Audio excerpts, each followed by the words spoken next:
Hi everyone, welcome to Study Spring. और आज हम लोग डिस्कस करेंगे क्लास 7th के हिस्ट्री का चैप्टर नंबर 4, जिसमें हम लोग मुगल साम्राज्य के बारे में सारे बेसिक और डीप नॉलेज को देखने वाले हैं। जो भी डेप्थ नॉलेज इसमें आपको मिलेंगे वो सारे आपके एग्जामिनेशन पॉइंट ऑफ व्यू से रिलेवेंट होने वाले हैं, तो इसी को कवर करते हैं। बट बिफोर टू बिगिन, अगर आपने प्रीवियस वीडियोज को नहीं देखा है तो सारे के प्लेलिस्ट आपको हमारे यूट्यूब चैनल पे अवेलेबल मिलेंगे, आप वहां से जाके उसको देखिए और अपने एग्जाम के प्रिपरेशन को और बूस्टअप कीजिए। साथ में शाम के 7 बजे हमारे एक एमसीक्यूज के क्लास आता है। एमसीक्यूज का जो क्लास होता है उस क्लास में आपको 15 क्वेश्चन मिलते हैं ज्योग्राफी के, उसको कवर कीजिए। ये सारे आपके बूस्टअप सीरीज है जो आपके प्रिपरेशन को और टॉप लेवल पर लेकर के जाएगा। तो इसके ऊपर आते हैं हम लोग अगर आपको ये चैनल बेस्ट लगता है तो आप चैनल को सब्सक्राइब और शेयर जरूर कीजिए, क्योंकि हमारे मोटिवेशन का एक कारण होता है। और आते हैं टॉपिक की तरफ, मुगल साम्राज्य के बारे में। तो सबसे पहले अगर हम लोग देखें तो मध्यकाल वाला एरिया जो आता है, जैसे कि आप हिस्ट्री को पूरा 3 भागों में बांटते हैं। हिस्ट्री का एक जो आपका है हिस्ट्री है वो एंशिएंट हिस्ट्री है, दूसरा मेडाइवल हिस्ट्री है और तीसरा जो है वो आपका मॉडर्न हिस्ट्री है। यहाँ पर थोड़ा सा मेडाइवल हिस्ट्री के ऊपर हम लोग आए हुए हैं। इस चैप्टर में मेडाइवल हिस्ट्री को ही हमें डिस्कस करना है। तो मध्यकाल का जो समय था उसके जो शासक हुआ करते थे उनके लिए बहुत डिफिकल्ट था भारतीय उपमहाद्वीप पे शासन करना। क्यों डिफिकल्ट था? क्योंकि यहाँ के लोग जो थे ना, उनके संस्कृतियों में बहुत ज्यादा भिन्नताएं हुआ करती थी। यहाँ पर अलग अलग तरीके के लोग रहते थे और उन सारे को एक बंधन में बांधना it's a very difficult work. तो इन लोगों ने जो है इस पे शासन करना काफी जो है वो आसान नहीं होता था, डिफिकल्ट होता था। फिर भी जो है यहाँ पर क्या हुआ कि 16वीं सदी आते आते जो है वो मुगलों ने दिल्ली और आगरा पर अपने राज्य का विस्तार शुरू किया। और जैसे ही 17वीं सदी आई, इसने पूरे महाद्वीप पर अपना अधिकार कर लिया। और क्या हुआ कि उन्होंने प्रशासन के ढांचे तथा शासन संबंधी जो भी विचार लागू किए वे उनके राज्य के पतन के बाद भी टिके रहे। आप देखते होइएगा कि जब औरंगजेब की मृत्यु हो जाती है, उसके बाद का जो उसका बेटा होता है वो भी उसके सारे जो है वो उसके जो रीति रिवाज थे उसको आगे की तरफ लेकर के जाता है। ये दूसरी बात है कि 1600 ईस्वी के बाद से जो है वो फर्रुखसियार क्या किया कि यहाँ पर जो है 1707 ईस्वी से लेकर के और 1713 ईस्वी तक जो है वो यहाँ पर हुआ क्या था कि बहादुर शाह ने शासन किया था। और लास्ट में जो है वो बहादुर शाह जफर का शासन आया था। इसके बीच में जो भी उत्तराधिकारी हुए थे औरंगजेब के, वो सारे लोग जो है वो पूरी तरीके से अंग्रेजों के अंडर में वर्क करना स्टार्ट किया। और धीरे धीरे क्या हुआ था कि और जो है वो अंग्रेजी शासन इनके ऊपर इतना ज्यादा हावी हो गया कि इन लोगों को लास्ट में जो है वो मुगल साम्राज्य का जो है वो ताबूत में जो है ना अंतिम कील ठोकने का काम जो है इन्होंने किया था। इसके बाद अगर हम लोग देखें तो आज के समय में भी हम लोग मुगल साम्राज्य के कुछ चीजों को ढोते हुए आते हैं, जिसमें अगर आप देखें तो स्वतंत्रता दिवस के दिन और गणतंत्र दिवस के दिन जब हमारे प्रधानमंत्री जाते हैं और लाल किला पे जो है वो झंडा फहराते हैं, वो भी मुगल पाश्चात्य और मुगल जो है वो स्थापत्य कला का एक बहुत बड़ा उदाहरण आपको देखने को मिलेगा। क्लियर है? इसके बाद आते हैं हम लोग मुगल कौन थे के ऊपर। ये बहुत इंपॉर्टेंट क्वेश्चन है, आखिर में मुगल था कौन और इसने इंडिया के ऊपर जो है वो शासन किया कैसे। तो मुगल की अगर बात करें तो मुगल जो है वो 2 महान वंशों के वंशज हुआ करते थे, क्योंकि उनकी माता अलग खानदान से आती थी और पिता उनके अलग खानदान से आते थे। तो माता की ओर से वो मंगोल शासक चंगेज खां, जो चीन और मध्य एशिया के कुछ भागों पर राज करता था, के उत्तराधिकारी हुआ करते थे। और पिता की ओर से वो ईरान शासक एवं पुर्तगाल और तुर्की के शासक तैमूर के, ठीक है, जिसकी मृत्यु 1404 ईस्वी में हुई थी, उसके वंशज थे। परंतु मुगल अपने आप को जो है ना वो मंगोल कहवाना पसंद नहीं करते थे। ठीक है, अपने माता की तरफ का जो पोर्शन था उसको लोग एक्सटेंड करना नहीं चाहते थे, वो अपने पिता की चीज को आगे करना चाहते थे। ऐसा इसलिए था क्योंकि चंगेज खां जो था उसने क्या किया था कि बहुत सारे एरियाज पर जो है ना उसने शासन किया था और उसका जो है वो व्यक्तियों के नरसंहार से बहुत ज्यादा संबंध था। इस कारण से जो है वो मुगल अपने आप को मंगोल कहवाना पसंद नहीं करते थे, वो अपने आप को जो है वो तैमूर के वंशज कहवाना पसंद करते थे। अब एक चीज आपको यहाँ पर देखने को मिलेगा, ये जो फोटो है इस फोटो में आपको देखने को मिलेगा, इस चित्र में यहाँ पर जो है यहाँ पर आपको तैमूर बैठा हुआ दिखाई देगा और इसके अगल बगल में इसके जो है वो उत्तराधिकारी देखने को मिल जाएंगे आपको। और सेम चीज यहाँ पर अकबर, यहाँ पर जहांगीर, यहाँ पर शाहजहां ऐसे देखने को मिलेगा। और यहीं से एक क्वेश्चन बन करके आता है कि जो है वो क्या हुआ था कि सबसे पहला अगर बात करें तो यहाँ पर जो है तैमूर के पुत्र का नाम था मीरन शाह, ठीक है, जो प्रथम मुगल सम्राट बाबर का लकड़दादा था। तो बाबर के लकड़दादे का नाम क्या था? मीरन शाह। इसके बाद जो है वो अबू उबैद बाबर का दादा का नाम था। तैमूर के बाएं, यहाँ पर जो है इसके बाएं ओर जो बैठा हुआ है इसका नाम था इसको मोहम्मद मिर्जा, ये बाबर का परदादा था। और उमर शेख जो है वो बाबर का पिता था। तो इसमें आपको बाबर के पिता, बाबर के दादा, बाबर के परदादा, इन सारों के बारे में जानकारी मिली यहाँ से, ठीक है। और इसके बाद जो है वो इधर तरफ से आपको ये सीरियलाइज वे में जो है वो अब बाबर के बाद से और तैमूर के उत्तराधिकारियों को यहाँ पर दर्शाया गया हुआ है। अब आते हैं जरा सा इंपॉर्टेंट फैक्टर के ऊपर। मुगल जो है इन लोगों का सैन्य अभियान क्या हुआ करता था, कैसे इन लोगों ने पूरे देश पर राज किया था। तो प्रथम मुगल शासक जो थे वो बाबर था और ये 1526 से लेकर के 1530 ईस्वी तक शासन किया था। और सबसे पहले इसको 1494 ईस्वी में फरगना का उत्तराधिकार मिला हुआ था। और जिस वक्त इसको फरगना का उत्तराधिकारी बनाया गया हुआ था उस वक्त इसका उम्र जो था वो केवल 13 वर्ष था। लेकिन बीच में हुआ क्या कि फरगना पर उज़्बेकों का आक्रमण हुआ और जैसे ही उज़्बेक आक्रमण किए, ठीक है ना, इसको अपना गद्दी छोड़ करके भागना पड़ा और बहुत दिनों तक ये दूसरे दूसरे जगहों पर भटकता रहा। लेकिन फिर क्या हुआ कि 1504 ईस्वी में काबुल पर ये कब्जा किया। और जैसे ही काबुल पर कब्जा किया उसके बाद 1526 ईस्वी में दिल्ली के सुल्तान जो थे वो इब्राहिम लोदी को पानीपत के युद्ध में ये हरा करके फिर से जो है वो दिल्ली पर अपना जो है वो एस्टेब्लिशमेंट करना स्टार्ट किया। तो ये बाबर के बारे में थोड़ा सा जानकारी आया आपको। और बाबर से रिलेटेड और चीज जो है वो आता है कि सबसे पहले युद्ध में जो है वो तोपों और गोलाबारी का जो है वो यूज सबसे पहले बाबर ने किया था और ये 14वीं सदी में शुरू हुआ था। क्लियर है यहाँ पर। और जो है इससे रिलेटेड चीज आता है यहाँ पर बाबर के बारे में, जो था बाबर के अभियान और उसकी घटनाओं के बारे में। तो सबसे पहले 1526 इसमें पानीपत का युद्ध हुआ था। ये बाबर और इब्राहिम लोदी के बीच में हुआ था।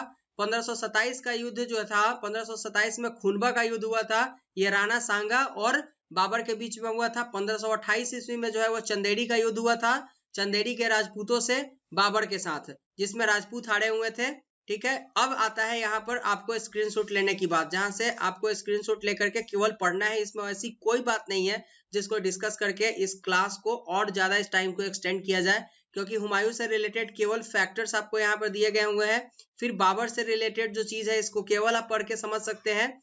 और यहाँ पर आपका जहांगीर का और शाहजहां का दिया हुआ है, फिर इसके बाद औरंगजेब का दिया हुआ है। इसको केवल स्क्रीनशॉट करना है और पढ़ना है। अदरवाइज अगर आपको प्रॉब्लम हो तो स्टडी स्प्रिंग अपना जो है Telegram channel study spring discussion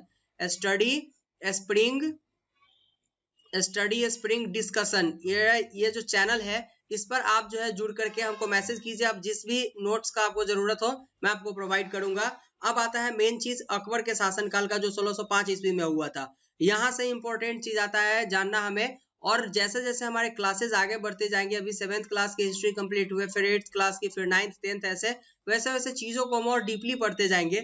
ये केवल इस बुक को ऐसा बनाया गया है कि एक 7th स्टैंडर्ड का बच्चा कैसे पढ़ सकता है, इसको लेकर के ही बनाया गया हुआ है बिना किसी प्रेशर के। अब इस एरिया में अगर आप देखिएगा तो ये आपका दिल्ली हुआ करता था और जितने भी डॉट आपको दिए गए हुए हैं ये सारों पर जो है वो मुगल साम्राज्य का जो है मुगल साम्राज्य यहाँ पर जाकर के स्टेबल हो चुकी थी, जिसमें पटना भी आपका आता है, इलाहाबाद आता है, रणथंभौर आता है, चित्तौड़ आता है, अजमेर आता है, अंबाड़ आता है, मथुरा आता है। ये सारे जगहों पर जम्मू कश्मीर से लेकर के कंबुल से लेकर के और फिर आपका ये सारा एरिया जो था यहाँ तक आपके जो है वो यहाँ वाला एरिया तक जो है वो यहाँ पर आपको इनके शासन आपको बाबर ये आपका जो शासक था इन लोगों का शासन आपको देखने को मिल जाएगा, ठीक है। मुगल शासन का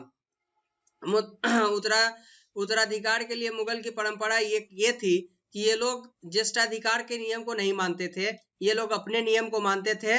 और ये वो जो नियम मानते थे उत्तराधिकार के लिए वो तैमूर वंश का नियम होता था, ठीक है, जिसमें विद्रोह होता था और जो जीता था वही उसका उत्तराधिकारी बनता था। बट एक चीज और आपको देखने को मिलेगा कि मुगलों के अन्य शासकों के साथ भी संबंध हुआ करते थे, क्योंकि जहांगीर के माँ का नाम जो कछवा था, ये जहांगीर की माँ जो थी वो कछवा की महारानी थी और वह अंबर के वर्तमान के राजपूत के शासक की पुत्री थी। सेम चीज था शाहजहां की माँ एक राठौर की राजकुमारी थी, ठीक है ना। राठौर की राजकुमारी थी और वो मारवाड़ जोधपुर के राजपूत शासकों की पुत्री थी। तो अब एक चीज यहाँ पर आपको समझना होगा कि राजगीर जो जहांगीर था, ये इसकी माँ जो थी एक राजपूत की बेटी थी और फिर शाहजहां जो था उसकी माँ भी एक जो है वो राजपूत शासक की बेटी थी। अब ये कैसे हुआ कि राजपूतों से इनका शादी होना स्टार्ट हुआ? इसका मतलब ये है कि राजपूतों का संबंध कहीं ना कहीं दूसरे शासकों से भी था। वही चीज यहाँ पे डिस्कस करना है हम लोगों को कि मुगल ने उन शासकों के विरुद्ध लगातार अभियान किए जिन्होंने उनकी सत्ता को स्वीकार करने से इनकार कर दिया।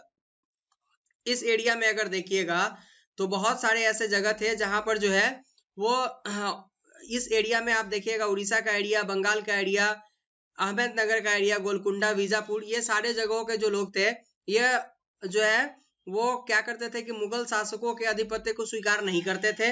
अब नहीं करने के कारण क्या हुआ कि उस पर डायरेक्ट अटैक करते थे और जब मुगल शक्तिशाली हो गया तो कई ऐसे शासक स्वेच्छा से इनकी सत्ता को स्वीकार कर लिया, क्योंकि कौन चाहेगा कि हमारा जीता जागता और अच्छा फलता फूलता जो शासन है वो खत्म हो जाए। क्योंकि और जो हमारे जो ये शासक लोग थे, ठीक है ना, मुगल लोग, ये बहुत बुरी तरीके से लोगों पे आक्रमण करके उनके राज्य को तहस नहस करते थे। तो इसलिए वो उनको जो है वो फालतू में टॉलरेट करना स्टार्ट किए।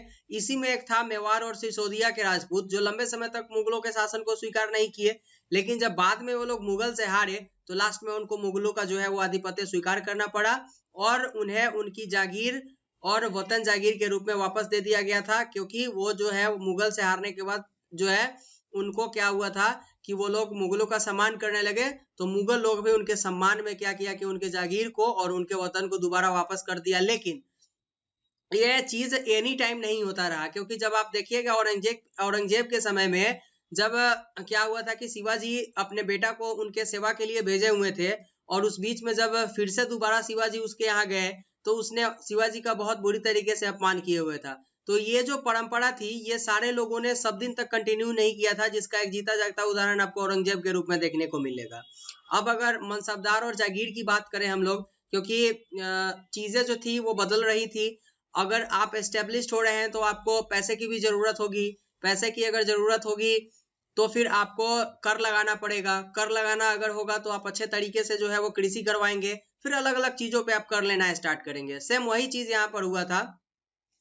यहाँ पर क्या हुआ कि जैसे जैसे साम्राज्य में भिन्न क्षेत्र सम्मिलित होते गए वैसे वैसे मुगलों ने तरह तरह के सामाजिक समूहों के सदस्यों के प्रशासन में नियुक्ति करना स्टार्ट किया। वो क्या किया कि अलग अलग, कभी किसी राजपूत को कोई पद देता था, कभी जो है वो नीचे के से उठा करके किसी को कोई पद दे दिया करता था, ठीक है। लेकिन शुरू में जो है ये जो सरदार जो हुआ करते थे वो छोटे छोटे समूह के नहीं हुआ करते थे, वो बड़े समूहों के होते थे। लेकिन बाद में क्या किया कि इन्होंने छोटे छोटे समूहों को के लोगों को भी सरदार बनाना स्टार्ट किया, ठीक है। और उन्होंने शासन वर्ग में ईरानियों, भारतीय, मुसलमान, अफगान, राजपूत, मराठा और अन्य समूहों को सम्मिलित किया और मुगलों की सेवा में आने वाले को नौकरशाह जो है इन लोगों को जो है वो ये लोगों को मनसबदार के रूप में यहाँ पर नियुक्त किया, जिन सारे लोगों को सेवा में रखा जाता था। अब मनसबदार शब्द का एक मतलब होता था कि या तो उन्हें सरकारी हैसियत दिया जाए या फिर उनको कोई पद दिया जाए, तभी उनको मनसबदार कहा जाएगा। और ये जो मनसबदार होते थे इनको सैन्य उत्तरदायित्व सौंपा जाता था और मनसबदार अपना वेतन राजस्व एकत्रित करने वाले भूमि के रूप में पाते थे, जिन्हें जागीर कहते थे। और एक मनसबदार जो होता था उसको जो है जितना मनसबदारी होता था उसके बदले में उसे घोड़े रखने पड़ते थे, ठीक है, और उसका पंजीकरण करवाना पड़ता था। चीजें क्लियर है यहाँ तक? इसके बाद अगर हम लोग देखें तो आता है एक और बात कि मनसबदार मुक्तियों से भिन्न अपने जागीरों को नहीं रखते थे और न ही उन पर प्रशासन करते थे। एक चीज यहाँ से आया हुआ है आपको कि मनसबदार जो है वो अपना वेतन राजस्व एकत्रित करने वाले भूमि के रूप में पाते थे, मतलब जितना राजस्व वो एकत्रित करते थे उन्हीं से उनको वेतन मिलता था, जिसको वो लोग जागीर बोलते थे। और तकरीबन इक्ताओं के समान होती थी ये सारा चीज। ये जो इक्ता था ना, ये इक्ता के समान ही होता था जागीर। तो एक आपका ये क्वेश्चन बन जाता है कि इक्ता किसके समान था? तो जागीर के समान था। परंतु मनसबदार जो होते थे वो मुक्तियों से भिन्न होते थे और अपने जागीर पर नहीं रहते थे, न ही उन पर प्रशासन करते थे। तो ये लोग जो हुआ करते थे मुक्ति, ये जो है वो क्या होता था कि जागीर पर नहीं रहते थे, इनको अपना अलग जो है वो पैसा मिलता था काम को करने के लिए। अब देखें हम लोग अकबर के शासन काल में जिन जागीरों का सावधानी पूर्वक आकलन किया जाता था ताकि जो है इनका राजस्व मनसबदार के वेतन के तकरीबन बराबर हो। औरंगजेब के शासन काल तक पहुंचते पहुंचते स्थिति और बदल गई और तब राजस्व मनसबदार के वेतन से बहुत कम होने लगा था। अब इसमें चेंजेस होना स्टार्ट हुआ। एक्चुअली में होता क्या था कि जब इनके पेमेंट को बहुत ज्यादा बढ़ा दिया जाता था ना, तो कर भी लोगों से बहुत ज्यादा लिया जाने लगा। लेकिन बाद में जो है औरंगजेब के आते आते इनके पेमेंट को जो है वो बैलेंस किया गया, बहुत ज्यादा एक्सटेंड नहीं किया जाता था, जिससे किसानों के ऊपर बहुत प्रेशर नहीं पड़ता था। अब अगर हम लोग देखें जब्त और जमींदार की बात, तो मुगलों की आमदनी का प्रमुख साधन जो है वो कर था। आज भी सरकार की आमदनी का एक साधन के रूप में कर है, जो लोगों के द्वारा दिया जाता था और दिया जाता है अभी भी। अधिकतर स्थानों पर किसान ग्रामीण कुलीनों यानी कि मुखिया या स्थानीय सरदारों के मध्य से राजस्व देते थे, और जो भी एरिया था वहां पर जो गांव के किसान हुआ करते थे वो जो है वो क्या करते थे, तो उनको लोग जाकर के पैसा देते थे और वो पैसा राजा के पास पहुंचाते थे। और समस्त जो मध्यस्थ के लिए, चाहे वे स्थानीय ग्रामीण के मुखिया हो या फिर शक्तिशाली सरदार हो, मुगल एक ही शब्द जमींदार का प्रयोग करता था। जितने भी ये यहाँ पर एक मध्यस्थ के रूप में आपको दिखाया गया हुआ जो गरीब किसान है उसके लिए, ये सारे लोग, चाहे ये जागीर लेते थे वो या फिर यहाँ के दबंग लोग, सारे मुगलों के यहाँ जमींदार के तौर पर ही जाने जाते थे, अलग तौर पे नहीं जाने जाते थे। और इसी को लेकर के अकबर के जो है वो राजमंत्री का नाम था टोडरमल। उसने क्या किया कि ये अपने कालावधि में कृषि के पैदावार और कीमतों के कृषि के लिए सावधानी पूर्वक सर्वेक्षण का काम किया हुआ था। ठीक है, सर्वेक्षण का काम किया था किसने, तो टोडरमल ने अकबर के समय में। और ये हुआ था जो है वो 1570 टू 1580, 10 साल के बीच में। ठीक है, तो ये क्वेश्चन आपका एक प्री का बनेगा कि अकबर के समय में किसने भूमि का सर्वेक्षण किया था, तो टोडरमल ने किया था। और राजस्व प्राप्त करने की इस व्यवस्था को जो है, जिस व्यवस्था को उसने लागू किया उस व्यवस्था को जब्त कहा जाने लगा। और यह व्यवस्था उस स्थानों पर प्रचलित थी जहां मुगल प्रशासनिक अधिकारी भूमि के निरीक्षण किया करते थे, उसी जगह से जब्त वसूला जाने लगा। अब जो है चीजें नॉट जागीर हुआ करता था, अब ये जब्त के रूप में चेंज हो गया। कुछ क्षेत्रों में जमींदार इतने शक्तिशाली थे कि मुगल प्रशासकों द्वारा शोषण किए जाने की स्थिति में विद्रोह कर देते थे और बार बार विद्रोह होता था वहां पर। और फिर ये जो है अपने आप को स्वतंत्र जो है वो कहने लगे। और वो जो है वो 17वीं शताब्दी के आखिरी तक जो है कुछ लोग अपने आप को स्वतंत्र रूप से स्टेबल करना स्टार्ट किए हुए थे। अकबरनामा और आईने अकबरी की अगर हम लोग बात करें, तो अकबर ने अपने करीबी मित्र और दरबारी अबू फजल को आदेश दिया कि वो उसके शासनकाल के इतिहास को पूरी तरीके से सीरियलाइज वे में लिखे। और अबू फजल ने यह इतिहास 3 जिल्दों में लिखा है, जिसका शीर्षक था अकबरनामा। तो अकबरनामा में अकबर के काल के बारे में पूरा जो है वो बोले तो सीरियल किया गया हुआ है उसको, और इसका नाम जो था वो अकबरनामा था, और इसको 3 जिल्दों में मतलब 3 पार्टों में लिखा गया हुआ है। अब आते हैं हम लोग अकबर की नीतियों के बारे में। तो प्रशासन के प्रमुख अभिलक्षण अकबर ने निर्धारित किए और इसका नेतृत्व वर्णन अबू फजल के अकबरनामा विशेष करके आईने अकबरी में मिलता है। अबुल फजल के अनुसार साम्राज्य कई प्रांतों में बटा हुआ था जिसे सूबा कहा जाता था। ये आपका एक क्वेश्चन आता है कि सूबा किसको कहा जाता था, तो प्रांत जो है वो कई भागों में बटे हुए थे जिसको सूबे के नाम से जानते थे। और इस सूबे का जो शासक था उसको हम लोग सूबेदार के नाम से जानते थे, जो राजनीतिक तथा सैनिक दोनों प्रकार के कार्य का निर्वहन करता था। क्लियर है। इसके बाद अगर प्रत्येक प्रांत में एक वित्तीय अधिकारी की बात करें तो वो भी होता था जिसको दीवान कहा जाता था। तो दीवान का संबंध जो है वो वित्त से था। ठीक है, दीवान का संबंध वित्त से था, ये चीज क्लियर हो जाएगा। और आते हैं हम लोग इंपॉर्टेंट चीज के ऊपर कि मतांधता किसको बोला जाता था। मतांधता व्याख्या या कथन होता था जो कि बिना किसी प्रश्न उठाए हुए चीजों को मानने से होता था। मतलब कि अगर किसी चीज का मतांधता हो गया, मतलब कि राजा ने एक आज्ञा दिया और उस आज्ञा को बिना किसी क्वेश्चन के लोग मान लेगा, उसको मतांधता बोला जाता था। और 1957 में अकबर जब फतेहपुर सीकरी में था तो उसने उलेमा, ब्राह्मणों और जेसुइट पादरी और जरोस्त्र धर्म के अनुयायियों के साथ एक धर्म के मामलों पर चर्चा शुरू किया। और वो ऐसा सोचता था कि जो लोग अपने धर्म को धर्मांधता के रूप में मानते हैं और जो इसके जो अनुयायी होते हैं वो धर्मांधता पर बल देते हैं, वो लोग कट्टर बनाते हैं आदमी को। ठीक है, तो उनकी जो शिक्षाएं थी वो प्रजा के बीच विभाजन और असमंजस्य पैदा करता था। तो ये अनुभव अकबर को जो है वो कुल या सर्वत्र शांति के विचार की ओर ले जाने के लिए स्टार्ट किया और उसने अपने नए नियम और नए कानून बनाने स्टार्ट किए।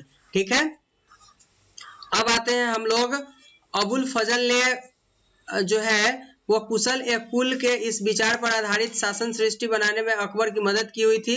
ये आपका एक प्री का क्वेश्चन आ जाएगा कि कुलह ए कुल मतलब सुलह ए कुल के विचार को बनाने में किसने अकबर की मदद की थी, तो अबू फजल ने की थी। ठीक है, और अकबर जो थे वो संस्कृत में कई ग्रंथों का अनुवाद करवाया था।